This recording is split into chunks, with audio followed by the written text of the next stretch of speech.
Ceci est l'état dans lequel la piste de l'aéroport de Lalwano se trouvait à l'avènement de Moïse Katumbi Chapwe à la tête du Katanga. Complètement délabrée, parsemée des trous, des nids d'oiseaux, des sillons dangereux, un terrain accidenté capable de provoquer des accidents et des tragédies. Devant l'indifférence générale, Moïse Katumbi Chapwe réagit et sonne l'alerte générale. Il menace même à l'époque de fermer l'aéroport, une mesure extrême. C'est un tombeau vers notre piste. La piste est très dangereuse. Fin du mois, si on ne commence pas les travaux, je ferme la piste de Lalwano. Il n'y aura plus des avions qui vont atterrir parce que je ne veux pas cautionner des morts dans la province. Donc si on ne commence pas les travaux, le 30, j'arrête.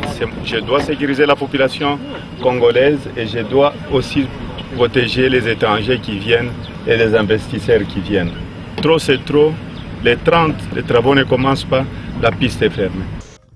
Aussitôt, de travaux de réhabilitation de la piste démarrent en sa première phase et Katumbi est au four et au moulin. Il passe des nuits entières sur le chantier et pousse l'entrepreneur à produire des résultats. Il invite même le chef de l'État en personne pour inspecter les travaux. Il les lui explique en détail. Premier succès, la première phase de travaux se clôture. Après un plaidoyer auprès de la Banque africaine de développement, celle-ci finance la deuxième phase de travaux à hauteur de 86%, tandis que les 14% restants résultent des frais payés par les voyageurs à travers les GoPass. À cette étape également, Moïse Katumbi ne ferme l'œil. On le voit régulièrement sur ce chantier, en pleine visite. Il intervient même pour l'amélioration de l'alimentation des ouvriers congolais travaillant sur le chantier.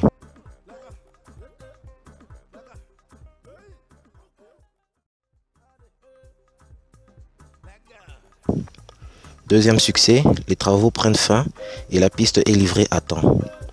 La nouvelle tour de contrôle et ses accessoires également.